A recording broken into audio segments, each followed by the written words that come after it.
끝이 납니다. 얼마 안 남았어요. 한 40몇 분만 더 하면 끝나. 그 저 시기가 조금 느려요. 그래서 가끔 기분이 좋아요. 아, 시간 얼마 안 된다 했는데 맞다 저게 느리자면 막 괜히 나도 막 시간이 빨리 가는 것 같은 그런 느낌. 네, 그래서 저 시기를 계속 바꾸지 못하고 있습니다.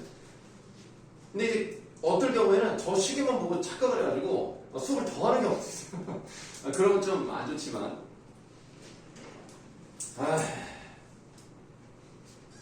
봅시다.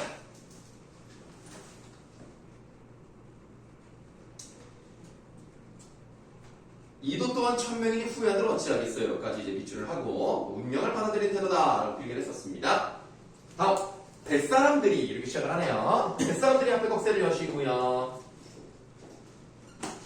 뱃사람들이 그 딱 한 형편을 보고 모여 앉아 공론하기를 심소정의 효성과 신봉성의 일생 신세 생각하여 봉사님 굶지 않겨 헐벗지 않게 한 살림을 꾸며주면 어떻겠어. 이거 얼마나 착하냐. 해줄 이유가 없잖아요. 자기들은 정해진 계약에 따라서 공양이 300선만 주면 되는데 그냥 사정이 딱하니까 그러면 우리가 좀 먹고 살 만큼은 해주자 이렇게 해주는데 그 말이 옳소 하고 쌀 200석과 돈 300냥이며 무명성대 각 한 동씩 마을에 들여놓고 동네 사람들 모아 당부하기를 쌀 200석과 돈 300냥을 착실한 사람 주어 실수 없이 온전하게 들려 신봉사에게 바칩시다. 300석 가운데 20석은 올해 양식으로 제하고 나머지는 해마다 비를 주어 이자를 받으면 양식이 넉넉할 테고 무명성대로는 사철 의복 장만에 드리기로 하고 이런 내용을 관청과 공문으로 보내고 마을에도 알립시다. 하다 보시면 진짜 너무 좋아 사람들이.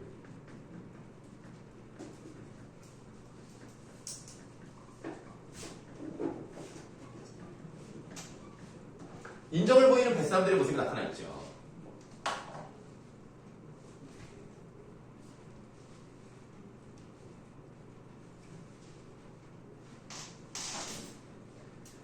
네, 구별을 다 짓고 나서 심수도를 가자 할 때 무릉촌 장승상 때 부인이 그제야 이 말을 듣고 급히 시비를 보내어 심수도를 부르게. 그러니까 사실 지금 이 뱃사람들 입장에서는 진짜 빨리 가야 되는데 계속 아빠 밥 지어줘야 돼요. 근데 밥 지어주니까 이제 뭐 신봉사가 나와서 또 난동을 피워. 이제 좀 가보자 했더니 또 장승대 부임으로 약간 내가 볼 때 뱃사람들이 오히려 뱃사람들이 불쌍해. 신처이가 빌런임 지금. 아니 가야 되는데 지금 시간 맞춰도 안 가. 그래서 장승대 부인이 그저 이 말을 듣고 급히 시비를 보내어 심수도를 부르기에 소저 시비를 따라가니 승상 부인이 문 밖에 내달아 소저의 손을 잡고 울며 말했다. 내 이 무상한 사람아, 나는 너를 자식으로 알았는데 너는 나를 어미같이 알지 않는구나. 섭섭하다 이거지. 쌀 300석에 몸이 팔려 죽으러 간다니 효성이 지극하다 마는. 그래 그건 인정하겠어. 네 효성 너무 충분해. 그런데 내가 돈이 많은데 나한테 말을 했으면 내가 해줬지. 아니 왜 그걸 나한테 말도 안 하니. 그래서 네가 살아 세상에 있어 하는 것만 같겠느냐. 아무리 효성이 중요하지만 네가 죽으면 그게 그 아버지에 대한 효도냐? 이런 얘기를 하는 거죠. 나와 의논에 따르면 진작 주선해 주었지. 쌀 300석을 이제라도 다시 내어줄 테니 뱃사람들 돈을 주고 당첨을 말하지 마라. 내가 내줄게. 내가 내주니까 그 사람들 그냥 돌려주고 그냥 보내라. 죽는다고 말이 안 된다 했더니 심소저 이 심청이가 또 고집이 세. 당초에 꺽쇠. 당초에 말씀 못 드린 것을 이제야 후회하길 무엇하겠습니까? 또한 밑줄 부모를 위해 공을 들일 양이면 어찌 남의 명분 없는 재물을 바라며 까지 밑줄 하시고 자 이렇게 밑줄을 한 데다가 이제 동그라미 1번을 붙이신 다음에 밑줄 끝난 부분에 사선을 그으세요. 그리고 또 밑줄 합니다. 쌀 300석을 도로 내어주면 뱃사람들 일이 낭패이니 까지 밑줄 하시고 요게 2번. 그리고 낭패이니에서 또 사선을 그으시면 되겠습니다. 네, 그것 또한 어렵고 남에게부터 또 밑줄 하시면 돼요. 남에게 몸을 허락하여 약속을 정한 뒤에 다시 약속을 어기면 못난 사람들 하는 짓. 요게 동그라미 3번이 되는 겁니다. 자, 아직 꺽쇠는 안 닫았어요. 자, 그러면 우리가 이제 필기를 좀 수월하게 하기 위해서 밑줄 친 부분에 번호를 매겼고 그리고 사선을 그어서 분리를 해봤습니다. 자, 이 세 가지에 대해서 신청인은 어떤 성격을 가지고 있는지를 각각 보여준다고 보시면 되겠는데 1번에 해당하는 부분이 어떤 성격을 보여주는지를 한번 알아보도록 하겠습니다. 내가 부모님을 위해서 좀 공을 좀 들이겠다. 그러면 내 걸로 해야 의미가 있는 거 아닙니까? 남의 거 빌려서 한다는 건 조금 의미가 없잖아. 그래서 내가 해야 된다. 라는 거기 때문에 이 1번에 해당하는 거를 여러분들 그 여백이 있잖아요. 여백으로 뽑아서 그냥 1번을 따로 쓰시면 될 것 같아요.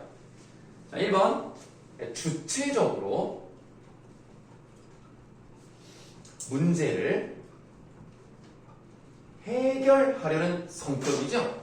이런 걸 보면요. 누군가가 해주기만을 바라는 수동적인 성격이 아니라 좀 적극적인 면이 있다.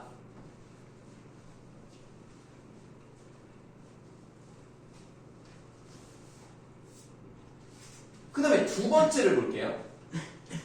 두 번째는 쌀 300석을 도로 내어주면 뱃사람들이 낭패다. 그러니까 저 사람들이 얼마나 난처하겠느냐. 내가 제물로 바쳐지기로 했기 때문에 이 사람들이 나에게 돈을 준 거야. 그러니까 이 사람들과 약속을 지켜서 이 사람들을 낭패에 빠지지 않도록 해야 돼.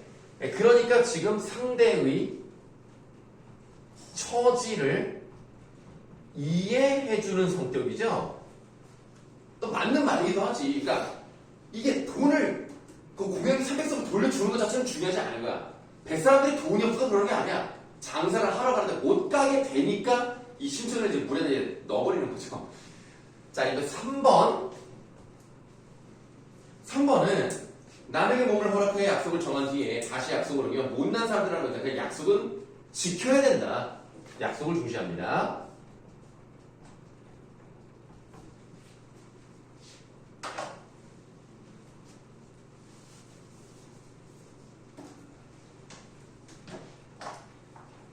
자, 이제 그 밑줄친 다음.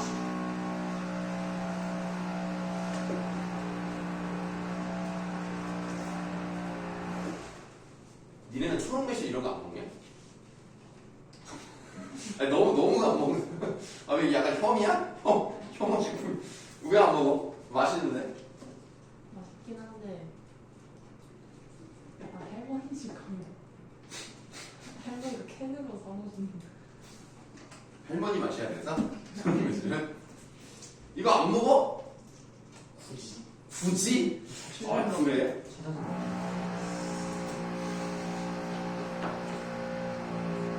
나 옛날 사람이야? 이거 어디서 만드는지 알아? 이거 웅진에서 만들어요. 웅진식품이 웅진식품이 한때 진짜 돈 많이 벌었어요.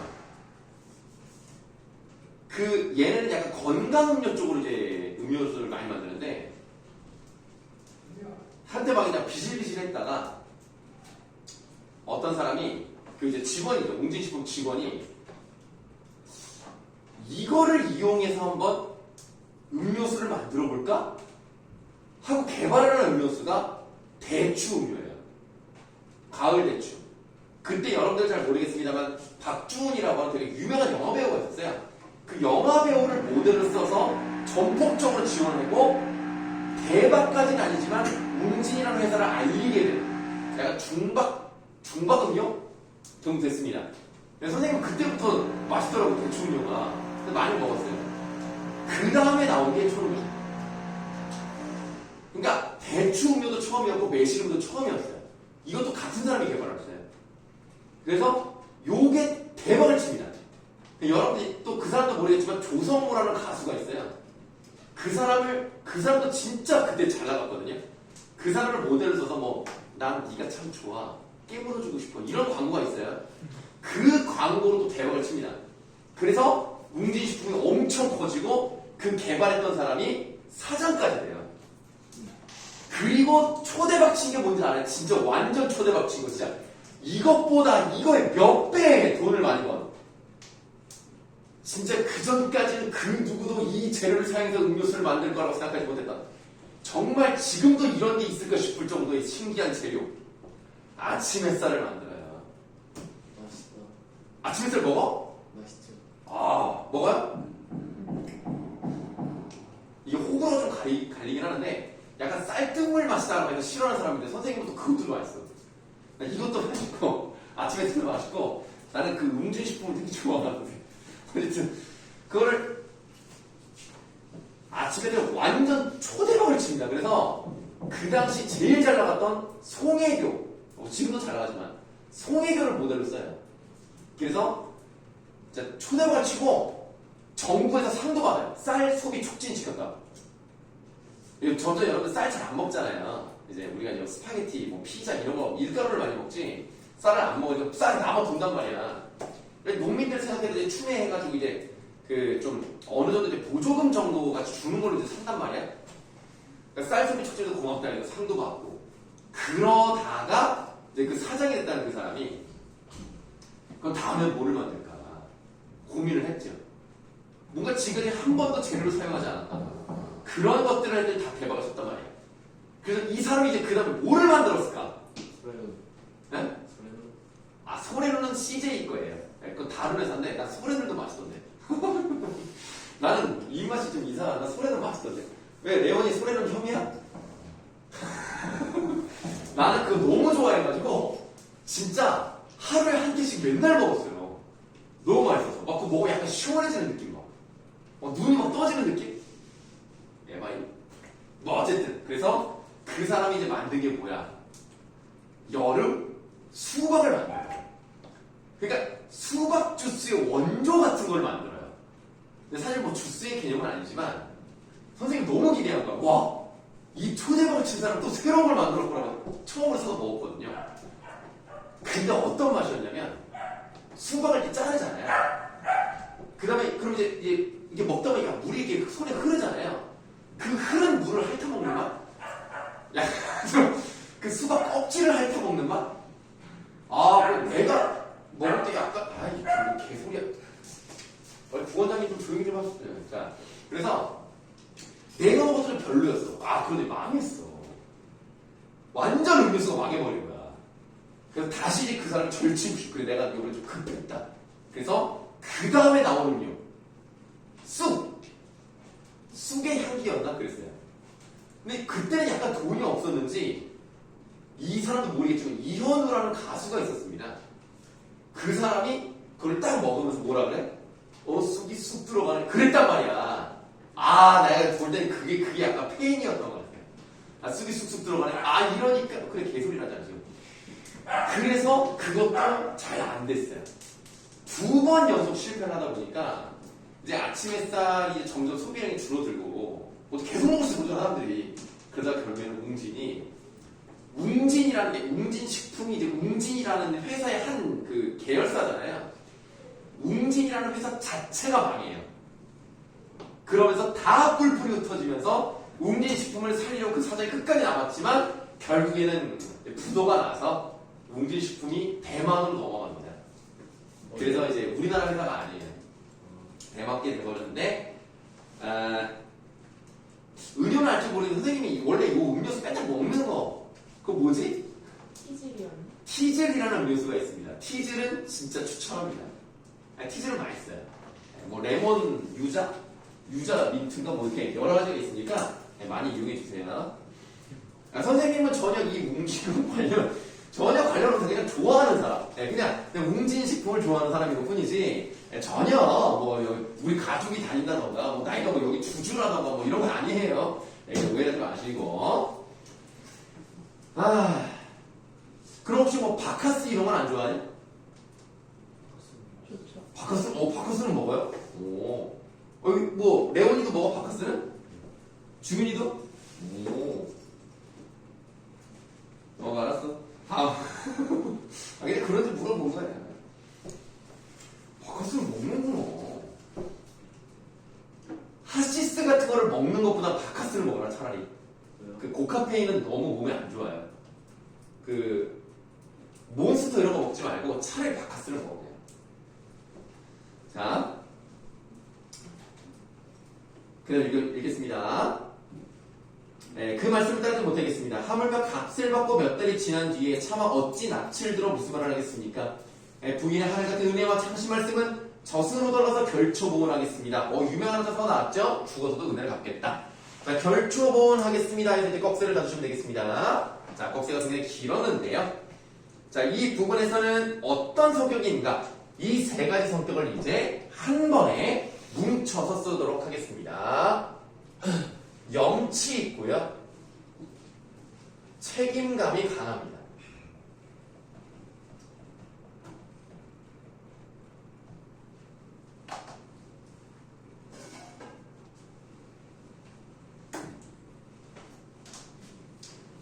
자, 하고 눈물의 옷깃을 적시니 부인이 다시 보니 엄숙한지라.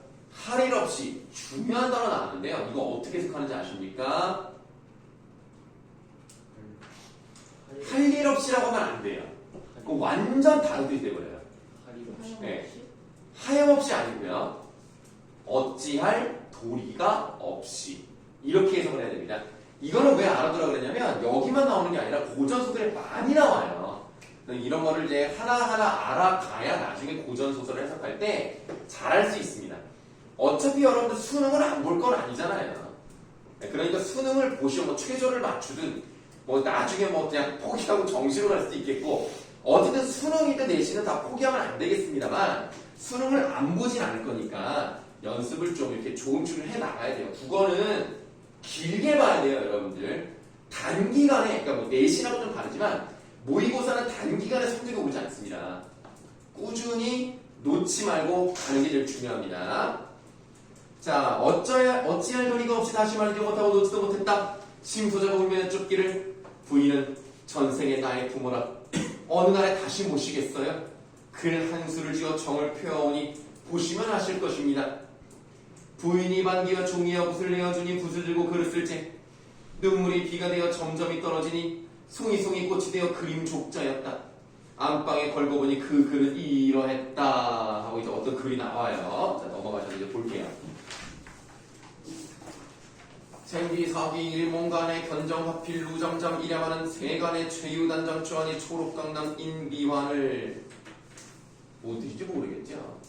이제 저번에 수업을 들었으면 아시겠습니다만 이 판소리기 소설은 역시 평면들이 많이 보기 때문에 어려운 한자가 나오면 이해를 못해요.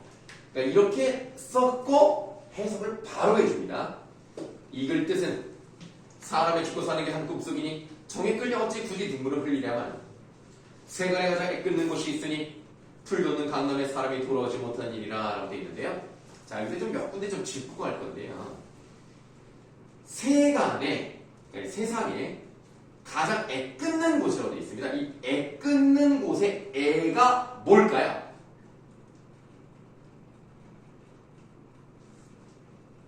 이것도 상식적으로 알아두면 좋습니다. 애는 창자를 말합니다. 그래서 애 끊는 이라고 하면 굉장히 고통스러운 걸 말해요. 이 고통스러운 곳이 어디냐? 바로 풀이 돋는 강남에, 그리고 밑줄 하세요. 사람이 돌아오지 못하는 일이야. 이걸 심청이가 썼잖아. 그러니까 무슨 뜻이야? 나는 이제 죽습니다. 심청이의 죽음을 암시하는 글입니다. 그리고 이 글은 전체적으로 어떤 정서가 주된 정서다? 체념적인 정서죠. 그래, 이제 끝났어. 난 이제 죽을 수밖에 없구나. 이제 돌아오지 못하는구나. 근데 이렇게 글을 쓰고 있을 때 뱃사람들을 계속 기다리고 있다는 거. 언제까지 기다림? 자, 부인이 여러 번 붙들다가 글 짓는 것을 보시고 너는 과연 세상 사람이 아니로다. 글은 진실로 선녀로다. 분명 인간의 인연이 닿아야 상제께서 부르시니 니어이 피할 쓰냐. 이게 무슨 말이냐면 여러분들 나중에 고전서를 많이 보시면 어떤 내용이 나오냐면 원래는 천상계에서 신선이나 선녀였단 말이야. 근데 그 하늘에서 죄를 지면요 인간 세상으로 쫓겨나서요 인간으로 태어나요. 그리고 인간 생애를 다 살다가 죽으면 다시 옥황상제가 불러요. 그 얘기를 하는 거예요. 너는 원래 선녀였다. 근데 어떤 일인지 모르겠지만 인간 생애로 내려가 태어났어. 근데 죽게 되잖아? 이거 옥황상제가 부르시려고 하는 거야. 이 얘기입니다 지금. 그래서 자기들이 글을 쓴대요. 무당풍 야래요 어쩌고 그러니까 넘어가지고 현대어 풀이 바로 보시겠습니다. 이것 뜻은 이러하다. 난데없는 비바람 어두운 밤에 불어오니 아름다운 꽃 날려서 네 집 문에 떨어지나. 아름다운 꽃, 일단 뭐 좋은 내용인 것 같으니까 동그라미 하시고요. 이 동그라미를 친 것이 비바람 때문에 떨어졌잖아요. 비바람 세모하시겠습니다. 지금 이 글은 심청이가 곧 죽기 직전에 쓴 글이기 때문에 아무래도 심청이랑 관련된 내용이 들어갔다라고 보는 게 자연스럽겠죠. 그럼 이 비바람이라는 것은 어떤 것을 의미할 수 있을까요? 일단 좋은 건 아니잖아요. 그렇게 심청이의 어떤 뭐 시련? 구체적으로 말하면 재물로 붙여지는 거야.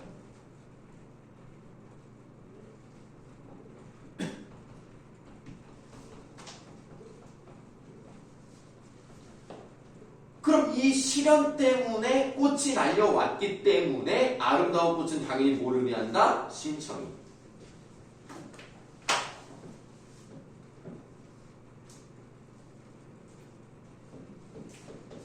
아름다운 꽃 날려서 네 집문에 떨어지나 인간의 귀양살이 하늘이 정하셔서 아비와 자식으로 하여금 정을 끊게 하는구나. 너무나 안타까워서 이런 글을 썼어요.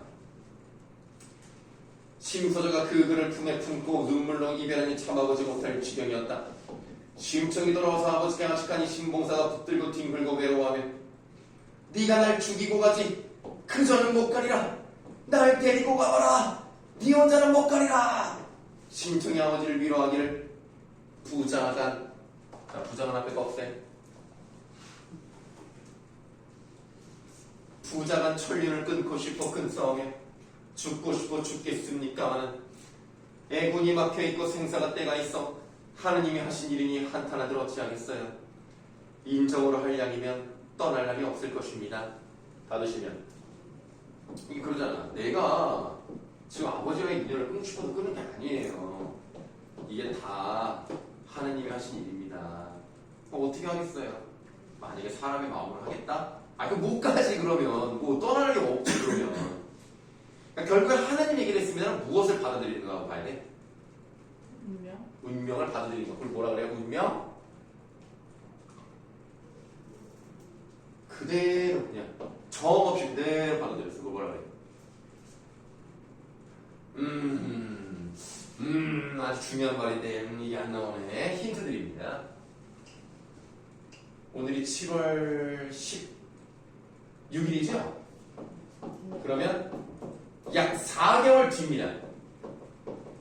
뭐죠? 딱 4개월 뒤야. 4개월 뒤에 뭐가 있어? 에? 아니 11월 16일. 그러니까 어메 뭐야? 왜 세 번째 목요일이잖아. 뭐냐? 그래. 힌트 줬잖아. 뭐야? 수능. 운명 수능적이잖아. 자, 운명 수능적이다. 받아들인다는 거예요. 저항하지 않습니다. 순순히 받아들입니다. 야, 고3 이제 4개월밖에 안 남았다. 니네가 지금 3월 2일에 입학했잖아. 3월 2일에서 지금 4개월이 넘게 지났거든요. 딱 그 정도가 지나면 이제 고등학생들이 이제 학창시절에 모든 시험이 끝나. 와, 얼마 안 남았어. 이 말 듣고 있는 어린이들도 사실은 눈 한번 깜짝하고 눈 뜨잖아. 이제 내일이 수능 날이다. 나중에 맞다, 선생님 그랬었는데 진짜네. 그 전날 막 긴장해가지고 막 그러고 있겠지.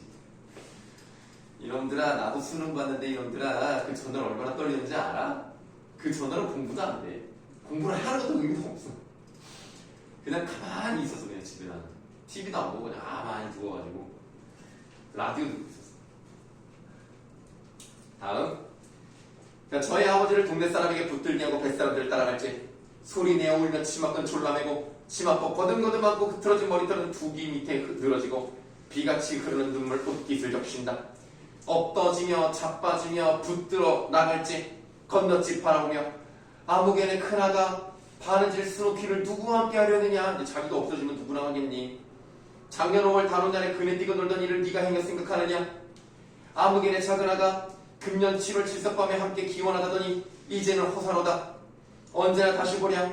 너희는 팔자주와 양친, 여기 이제 엄마 아빠를 말합니다. 양친 모시고 잘 있거라. 동네 남녀노소 없이 눈이 붙도록 서로 붙들고 울다가 마을 어귀에서 서로 손을 놓고 헤어졌다. 그때 하느님이 하시던지 밝은 해는 어디 가고 어두침침한 구름이 자욱하며 이제 그 다음부터 중요한 게 막 나옵니다.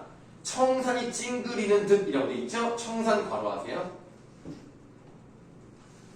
그 다음 강물 소리 흐느낀대요. 강물 괄호. 휘늘어져 곱던 꽃은 시들어 제빛을 잃은 듯하고 꽃 괄호. 하늘거리는 버들가지도 졸듯이 휘늘어졌고 버들가지 괄호. 복사꽃 괄호. 다음 줄에 꾀꼬리 괄호. 문노라 저 꾀꼬리 누구와 이별했길래 범인을 불러 울어대고 뜻밖의 두견이는 자 두견이 괄호. 두견이는 피를 이어 우는구나. 자 두견새는요 다른 말로 무슨 새라고 할까요? 이것도 여러분들 고전을 공부하실 때는 알아두시는 게 좋으세요. 자 일단 이 말을 알아두셔야 됩니다.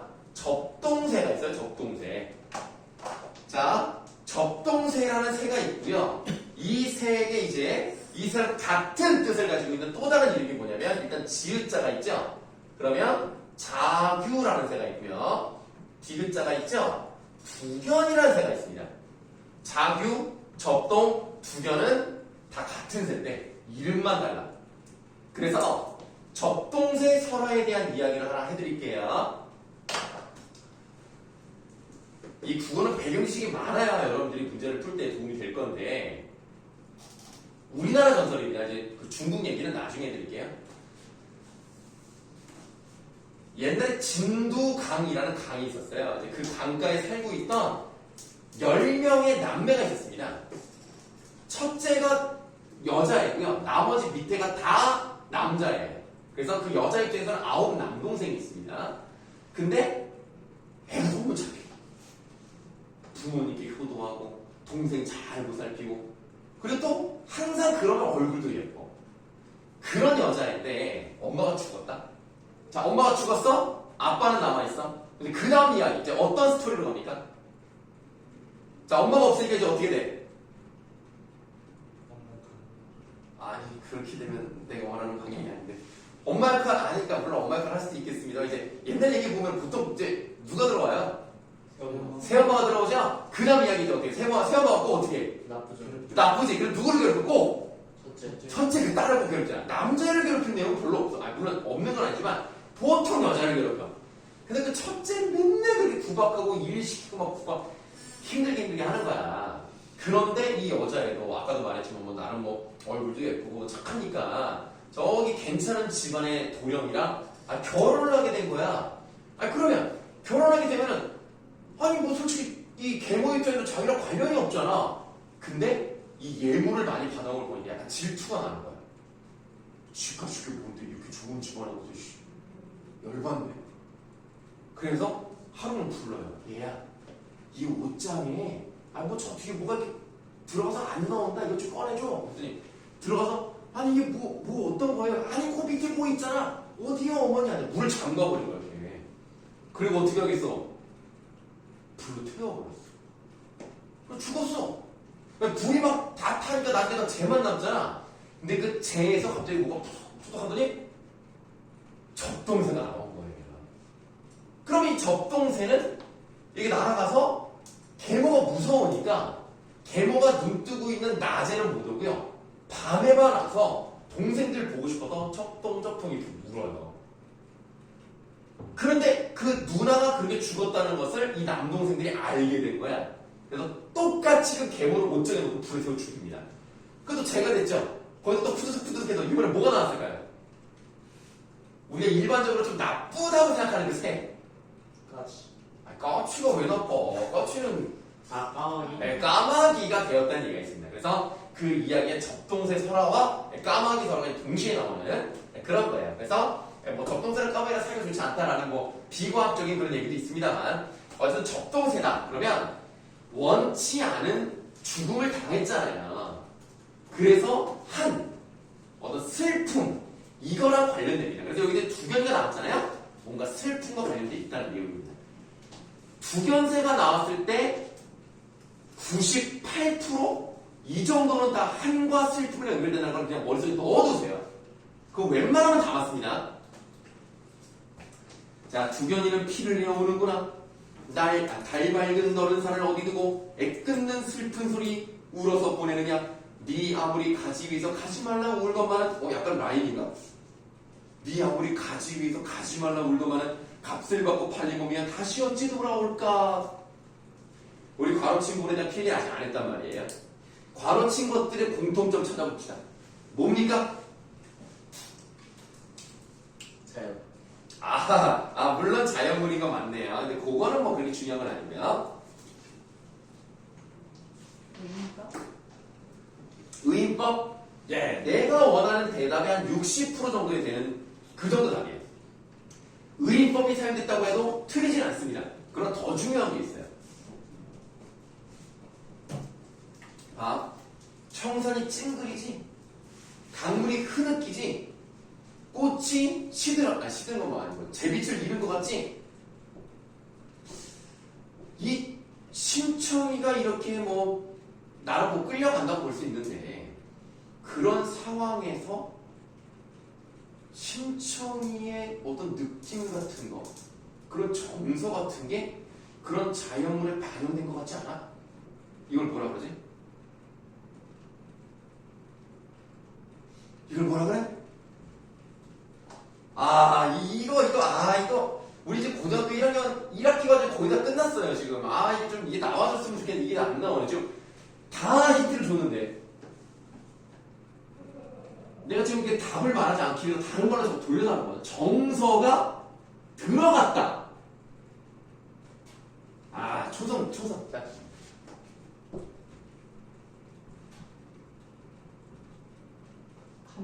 감정이입이죠. 이거는 진짜 중요합니다, 여러분들. 감정이입은 심청이의 마음이 어떤지가 자연물에 반영이 된 거예요. 그래서 지금 이 부분에서는 심청이가 어떤 마음인지 나타나지 않았다 하더라도 우리는 얘의 심정을 알 수 있는 거야. 이런 건 중요해요. 모의고사든 내신이든 잘 물어보는 부분입니다.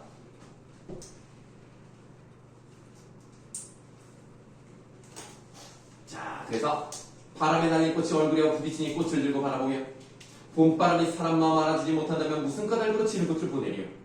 한무제, 그러니까 한나라의 황제 이름이었습니다. 한무제 수양공주, 여기가 공주 이름이에요. 매화비녀 있건만은 죽으러 가는 몸이 누구를 위해 단장하리. 그러니까 이제 한무제 수양공주는 매화비녀가 있어서 이제 죽으러 갈 때 단장을 할 수 있지만 나는 그렇지도 못하기 때문에 단장을 할 수가 없어요. 안 중요합니다. 자, 앞산의 앞에 이제 꺽쇠를 여시고요. 앞산에 지는 꽃이 지고 싶어 지려만 마지 못할 일이라니 누구를 탓하고 누구를 원망하리요. 닫아보겠습니다. 앞산에 지는 꽃이 자기가 원해서 지는 거 아니잖아요. 그러나 시간이 지나고 세월이 지나니까 어쩔 수 없이 질 수밖에 없는 거잖아요. 그러니까 그거를 누구를 탓할 수 없습니다. 받아들일 수밖에 없어요. 그래서 여기도 운명 수능적이라고 쓰시면 되겠습니다.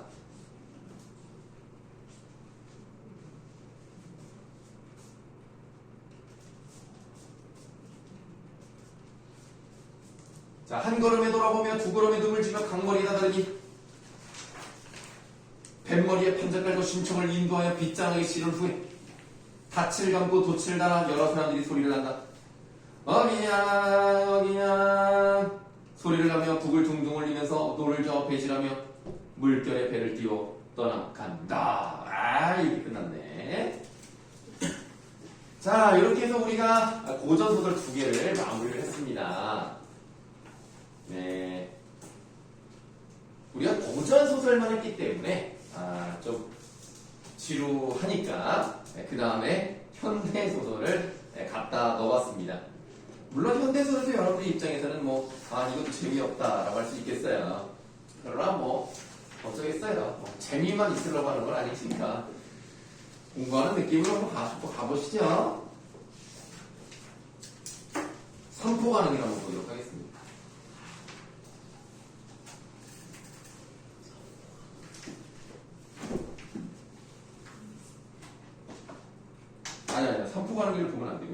삼포 가는 길 말고요. 그 뒤에 게 뭐죠?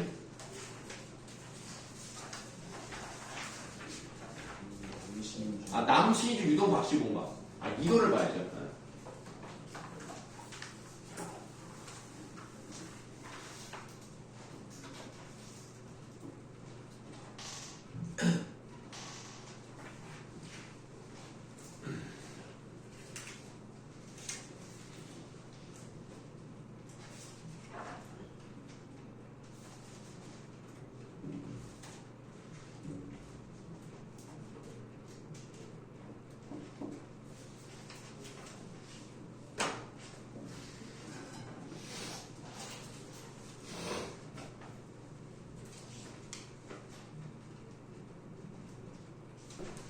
자,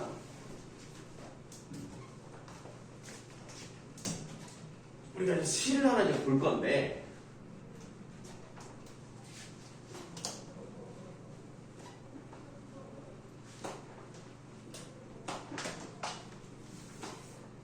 일단 이 글을 쓴 사람을 한번 보도록 할게요. 자, 백석이라는 사람이 썼다 이겁니다.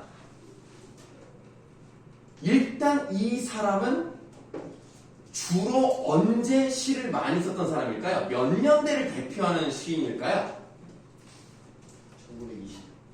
1920. 1920은 아닙니다. 1900. 1930년대에 주로 시를 썼다. 근데 그건 안 중요합니다. 우리에게 중요한 건 뭐냐면 20년대든 30년대든 일단 무슨 시기라는 얘기예요? 일제강점기라는 겁니다. 근데 우리가 일제강점기라고 하면 제일 많이 떠오르는 그 유명한 사람 누가 있어요? 일제강점기 시인 딱 뭐 한 명만 대봐라. 그럼 뭐 누구? 뭐 윤동주 아니 뭐 이육설을 얘기할 수도 있는 것이고. 그런데 요 백석이라는 사람은 뭔가 이육설이나 윤동주랑 조금 다른 느낌이 뭐냐면 이육설은 굉장히 강하게 저항을 하는 느낌이고요. 윤동주는 강하게 저항하는 느낌은 아니지만 은근히 자기 고집이 있어요. 근데 백석은 어떻게 보면 그냥 그런 내용이 없는 것 같아요. 그냥 자기 힘든 얘기밖에 안 하는 것 같아요. 그러나 그것을 통해서 우리가 어떻게 살아가야 하는 것인지 이런 얘기를 하고 있는 거라고 보시면 되겠습니다. 그래서 이 백석의 시는요 약간 삥 둘러가는 느낌이 있어요. 그냥 이거를 얘기하면 되는데 그 얘기를 이렇게 돌아서 결국은 이거구나 라는 느낌의 시를 좀 많이 씁니다. 그리고 시가요 좀 어때요? 전체적으로 좀 내용이 길어요. 행구분은 있지만 연구분이 없죠. 굉장히 긴 느낌으로 쓴다는 특징이 있습니다. 그리고 이 백석이 선생님이 되게 좋아하는데 윤동주 시는요 어떤 느낌이냐면 그 깨끗한 하얀색 접시에 그냥 초콜릿이라고 좀 안 되고 약간 쇼콜라? 그 쇼콜라가 딱 있고 그 위에 이제 그 데코가 잘 돼 있고 그거를 나이프와 포크로 썰어서 먹는 느낌 약간 이런 느낌이에요. 윤동주는 윤동주가 그랬다는 게 아니라 내 개인의 생각이 약간 굉장히 정갈합니다. 딱 맞춰진 느낌이라면 백석의 시는 어떤 느낌이냐면 한정식 그래서 된장찌개 밥 김치 그리고 한국인의 반찬, 김 이런 우리가 평소에 많이 먹으면서 막 특출나게 화려하진 않지만 또 없으면 심심한 약간 그런 느낌의 시. 그래서 참 슴슴한 시를 잘 쓴다 이렇게 보시면 되겠습니다. 그래서 선생님이 되게 좋아하는데 좋아하는 이유 중에 또 하나가 뭐냐면 백시잖아요. 이 백시가 말이죠. 예술적 감각이 뛰어나는 이로 유명합니다. 혹시 뭐 그런 얘기 들어본 적 없어요? 백시가 예술적 감각이 뛰어나다 이런 거? 잠깐. 일단 시인으로서는 백석이 있잖아요. 원래 본명은 아닙니다. 원래 본명은 백기행이고요. 자기가 좋아하는 일본 시인의 한자에 석자가 들어가서 그 석자를 따왔기 때문에 백석이 된 거고요. 여러분 가수 중에서 그 노래 잘하는 그 여자 가수 있지 않습니까? 백시? 백지영이 있죠. 얼마나 예술도 그다음에 피아니스트 잘 모르시겠지만 백건우 아주 세계적인 피아니스트가 있습니다. 그리고 비디오 아티스트의 대마왕 누구예요? 누구? 그 국립현대미술관에 있는 이따가는 막 다다이선이라는 엄청 큰 텔레비전 막 이만큼 모아놓은 모르냐? 백남준 이 사람 세계적으로 유명했던 사람입니다. 그 다음에 이후 국어 논술라고 그래. 이후 국어 논술라고 그래. 누구? 백종원. 이건 뭐 말할 것도 없이 뭐 훌륭하지 않습니까? 백신 이렇게 훌륭한 사람이 많습니다. 그래서 백신을 썼기 때문에 좋아하겠다고요. 그 다음에 내용을 한번 볼게요. 내용 제목을 볼게요. 남신이주라고 되어 있습니다. 일단 신이주가 어디 있냐? 혹시 알아? 신이주 북한에 있거든요. 그 압록강 끝부분 그쪽이 신이주입니다. 뭐 의주도 있고 신이주도 있고. 신이주라는 지역의 남쪽이 남신이주죠. 우리가 뭐 인천도 뭐 동인천, 서인천, 남인천, 북인천 뭐 이렇게 있는 것처럼 남신이주 이 지역에서요 유동이라는 곳이 있습니다. 남신이주의 유동이라는 곳에서 박시봉이라는 사람의 집에서 새를 들어 살면서 방이라는 게 룸이라는 그 방이 아니에요. 이 방은 여기에서 글을 쓴다라는 뜻입니다. 그래서 남신이주에 있는 유동이라는 곳에서 박시봉이라는 사람의 집에서 새 들어 살면서 쓴 글 이런 느낌이에요. 그래서 편지 형식으로 쓰는 느낌이라고 보시면 되겠습니다. 그렇구나. 어떤 내용이 나올지 좀 궁금한데 이 궁금함은 잠깐 넣어두시고 이거는 내용은 다음 주에 들어가도록 하고요. 자, 숙제를 이제 드리도록 하겠습니다. 자, 독서 지문 연습입니다. 우리가 이제 문학을 좀 위주로 수업을 하다 보니까 독서 쪽을 또 놓치면 안 돼서 자, 일단 받아보시고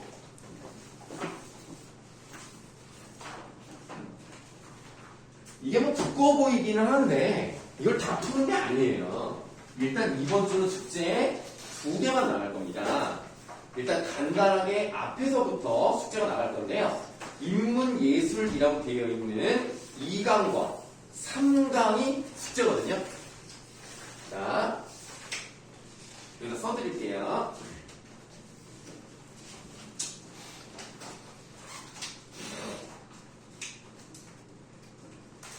그 인문예술 1강은 여러분들이 풀기 너무 어려울 것 같아서 일단 뺐어요. 그래서 그냥 2강부터 시작을 하는 건데, 자, 인문예술 2강은요, 여러분들이 8분 50초 안에 푸는 것을 추천합니다. 이건 추천이지 여러분들이 이 시간에 못 풀었다고 해서 문제가 있는 건 아니에요. 그래도 가급적 어느 정도의 긴장감을 가지고 하세요 라는 의미에서 시간을 정해드리는 거고요. 다음 인문예술 3강은 더 쉽네요. 이거 3강은 6분 20초 안에 푸는 것을 추천합니다. 자, 이렇게 하면 문제 수가 그렇게 많지 않아요. 8문제밖에 안 됩니다만 뭐 문제 푸는데 뭐 15분 정도는 풀 수가 있는데, 자, 이거를 여러분들이 언제까지 선생님한테 보내주셔야 되냐면 목요일 밤 11시까지 선생님 문자나 카톡으로 답을 보내주세요. 그 답을 보냈을 때는 번호만 보내지 마시고 인문예술 2 뭐뭐뭐뭐 3 뭐뭐뭐뭐 이렇게 좀 눈에 보기 좋게. 아니 어떤 사람들 막 이렇게 이렇게 보내는데 눈이 아파 죽겠어. 이렇게 보내지 마. 그냥 좀 띄어서 좀 이렇게 3 띄고 3 띄고 2 띄고 이런 식으로 보내란 말이야. 나 눈이 너무 아프고. 자, 지금 몇 분이냐?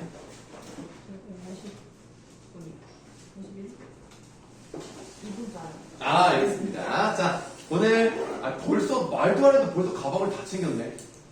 정말 시대의 변화에 빠르게 적응한 아이들이구나. 알았어요. 자, 오늘 고생 많았고 다음 주에 보도록 하겠습니다. 안녕.